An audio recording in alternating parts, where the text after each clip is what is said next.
Mesdames, Messieurs, bonjour. Chaque année à Gennevilliers, nous nous réunissons le dernier week-end d'avril en souvenir des femmes et des hommes qui sont morts dans les camps de concentration et d'internement. Cette année, la pandémie et le confinement qui s'imposent nous empêchent de faire une commémoration comme d'habitude. Nous avons quand même souhaité, même en période de pandémie, de ne pas oublier. Mieux, d'avoir un moment d'éducation populaire plus large par cette diffusion par Internet. Cette date du 25 avril n'a pas été choisie au hasard. Elle correspond à la découverte et à la libération progressive de la plupart des camps nazis à la fin de la Seconde Guerre mondiale en Europe, découverte faite par les armées alliées. C'était il y a 75 ans. Les premières images lançaient à la face du monde l'horreur de ces années de barbarie.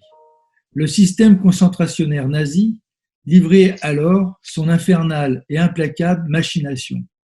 Des millions, oui je dis bien, des millions d'enfants, de femmes et d'hommes enfermés, torturés ou bien assassinés pour des raisons politiques, des raisons religieuses, morales, philosophiques. Et cela d'une manière industrielle. Il s'agit d'un immense crime contre l'humanité.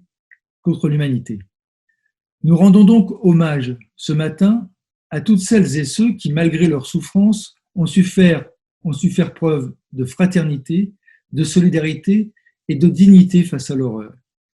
Nous rendons hommage à toutes celles et ceux qui, au sacrifice de leur jeunesse, ont relevé la tête pour combattre le fascisme.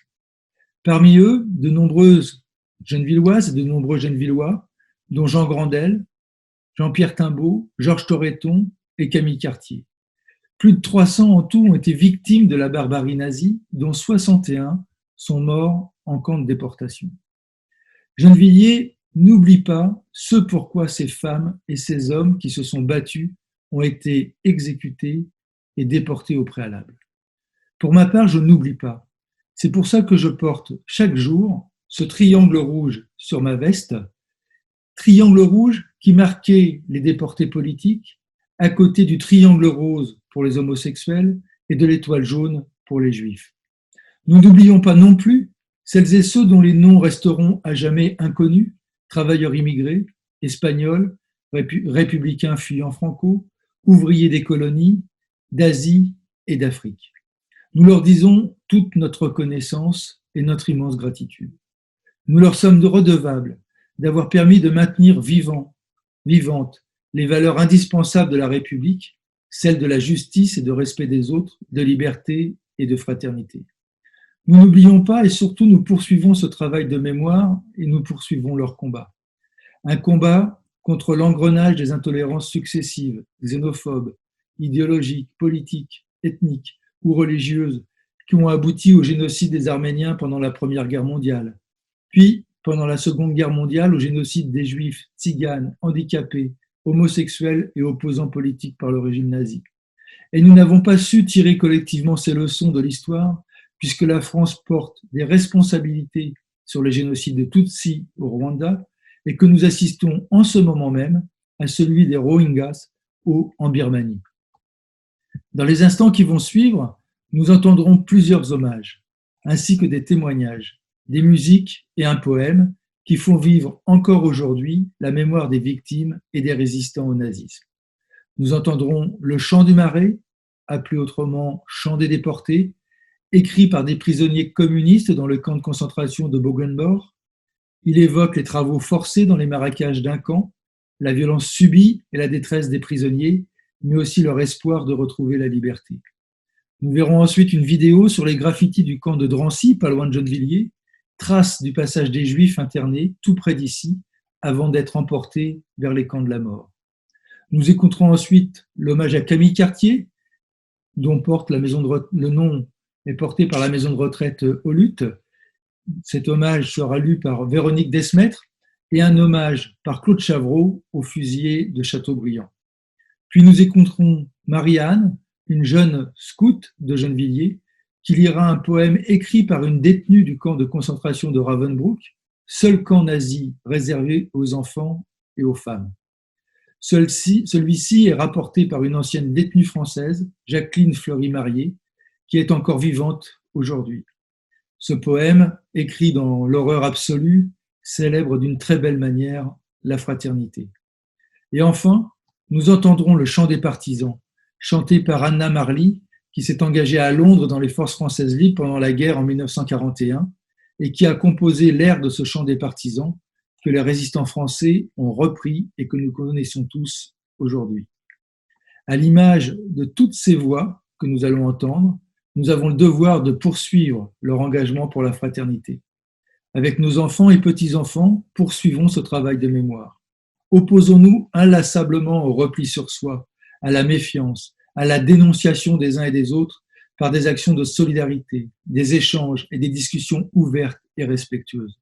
Poursuivons le combat de toutes celles et ceux qui ont résisté et qui résistent encore aujourd'hui pour la liberté et pour la paix. Je vous remercie de votre attention et de votre écoute et je vous propose de continuer notre hommage et notre devoir de mémoire sur ces déportations par la suite en écoutant ce chant des marais. Merci. Pas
cité de la Muette a été la dernière réalisation du programme de Cité-Jardin.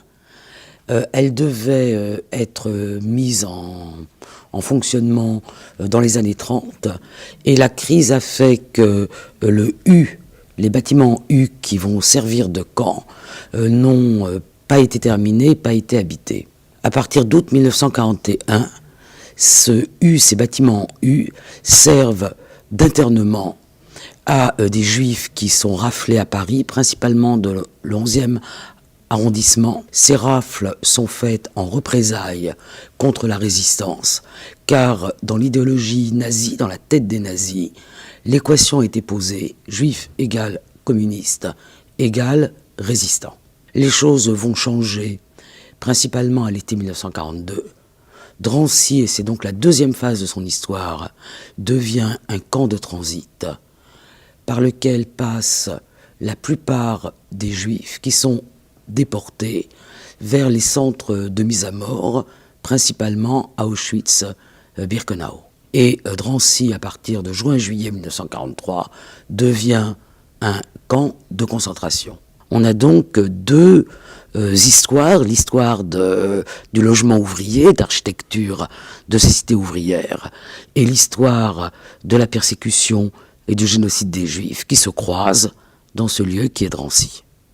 L'identité de certaines personnes internées au camp de Drancy a pu être clairement identifiée à partir des graffitis, de façon certaine.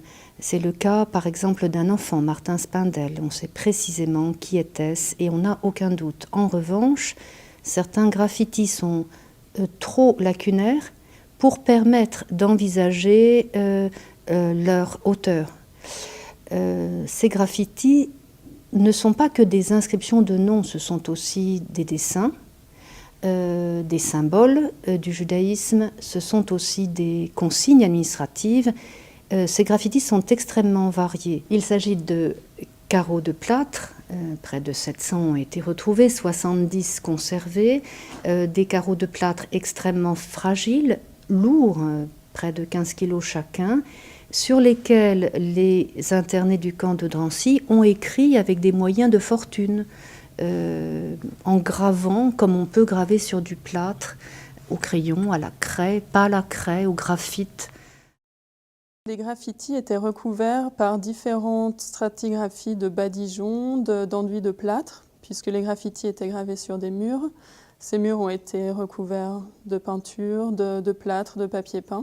Les méthodes traditionnelles ne fonctionnant pas, nous nous sommes orientés, avec l'aide de plusieurs laboratoires nationaux de recherche dans le domaine de la restauration, vers l'emploi de technologies tout à fait novatrices qui sont développées en ce moment même par ces laboratoires.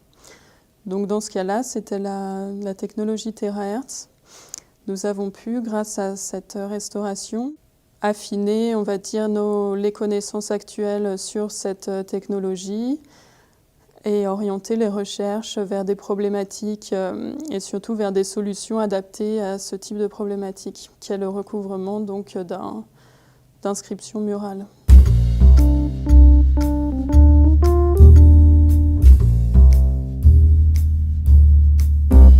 Chaque année, en cette journée de souvenirs et de commémoration, nous nous réunissons pour rendre hommage à Camille Cartier, d'habitude à la résidence qui porte son nom aux luttes, mais cette année c'est impossible avec le confinement. Camille Cartier habitait dans notre ville, avenue de Paris, et travaillait comme manœuvre en usine. Dès 1940, à 52 ans, elle rejoint la résistance et entre dans la clandestinité. Avec d'autres camarades résistants de Gennevilliers, elle est arrêtée le 19 février 1941. Emprisonnée à La Roquette, puis à Fresnes, elle est jugée par une cour spéciale et condamnée à 5 ans de prison. Camille est alors transférée à la prison de Rennes, seule maison centrale de France en Flandre et qui regroupe 75% du total des femmes condamnées politiques. Le 5 avril 1944, elle est déportée au camp de concentration de Ravensbrück. Elle y passera de longs mois de travail forcé au service des plus importantes entreprises de textile ou d'armement allemandes. Le 27 février 1945, devant l'avance de l'armée rouge, ont lieu des premières évacuations de déportés vers les autres camps nazis. Les plus faibles sont exterminés, gazés. Ce sera le cas de Camille Cartier le 28 février 1945. Camille Cartier était simple, modeste, s'engageant pour la liberté parce qu'elle ne supportait pas de voir son pays occupé. D'autres femmes ont mené le même combat, résistantes contre l'oppression nazie, comme Lucette Mazaleg, Louise Cadoret, Carmen Gérard. Rendre hommage à Camille Cartier, c'est donc rendre hommage à la résistance et à son combat pour la liberté. Mais rendre hommage à Camille Cartier, c'est aussi rendre hommage à son combat en tant que femme et à toutes celles qui se sont battues pied à pied pour obtenir l'égalité des droits. En France, les femmes n'ont acquis le droit de citoyenneté que depuis 1945, alors que dans d'autres pays, étaient reconnues aux femmes depuis longtemps. La possibilité de voter et d'être élu est une conquête qui a nécessité des luttes longues et difficiles pour aboutir enfin à l'obtention d'un droit qui aurait pu être naturel. À l'image de toutes ces femmes qui se sont battues pied à pied pour obtenir des droits, des femmes se battent encore aujourd'hui chez nous et en Europe, dans le monde, pour obtenir plus de liberté. Le droit à chacun d'être reconnu un être à part entière. Elles luttent au quotidien contre toutes les formes de discrimination. Vous le savez, rien n'est jamais gagné et l'actualité montre bien combien il faut rester vigilant et peser dans le choix face à ceux qui développent les idées d'exclusion, d'intolérance et d'insécurité sociale. Il y a 75 ans, les camps de concentration et d'internement étaient libérés et les premières images lançaient l'horreur de ces années de barbarie à la face du monde. Cette journée est un devoir de mémoire. Il est de devoir de chacune et chacun de faire vivre la mémoire de ces femmes et de ces hommes qui ont laissé leur vie en résistant, comme il est de devoir de chacune et de chacun de poursuivre leur combat encore aujourd'hui pour la liberté et la paix. Chers amis, anciens déportés, résistants, internés, patriotes, anciens combattants, mesdames et messieurs, je vous remercie pour votre écoute en hommage à Camille Cartier, à toutes les femmes et tous les hommes qui ont fait et feront notre histoire. Merci. Bonjour, c'est Claude Chavreau, président du comité de Gennevilliers de l'amicale de Châteaubriand, Voves, Rouillé, Incourt. Notre amicale se donne pour objectif de rendre hommage, mais aussi de faire vivre les idéaux que portaient nos camarades qui ont été internés dans ces camps et pour certains livrés au peloton d'exécution nazie ou expédiés en déportation. Nous voulons leur rendre hommage et puis faire vivre les idéaux qu'ils portaient. Notamment le respect de la dignité humaine, la justice sociale, la paix, la liberté. Les internés étaient enfermés dans des camps, des centres d'internement gérés par le gouvernement français et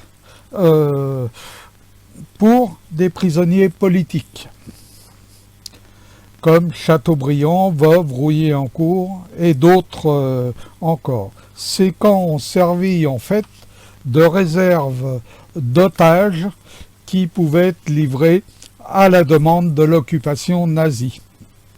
Nos camarades Jean Gondel, Jean-Pierre Timbaud, Guy Moquet étaient parmi ces internés au camp de Châteaubriand. Le 21 octobre 1941, un officier nazi était abattu à Nantes. En représailles, les nazis ont demandé la désignation de 100 otages qui leur ont été livrés par le gouvernement français de collaboration. 27 à Châteaubriand, 50 à Nantes, d'autres au Mont-Valérien, et qui ont tous été fusillés. Parmi les 27 fusillés à Châteaubriand, tous avaient des responsabilités, soit syndicales à la CGT, soit au Parti communiste, soit étaient également élus.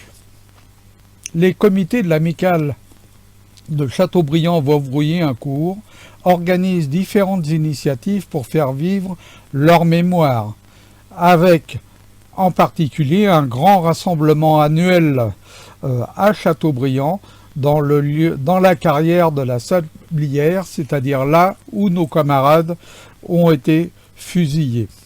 Et cette initiative annuelle se trouve le dimanche le plus proche de la date du 22 octobre, qui a été la date de leur exécution. À Gennevilliers, nous essayons de développer des initiatives de mémoire et en particulier en direction des jeunes.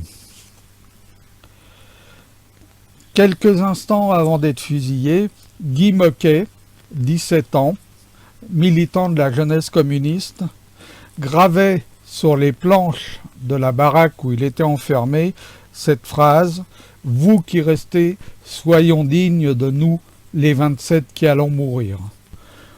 Nous, aujourd'hui, on continue à travailler pour être dignes de leur sacrifice. Merci.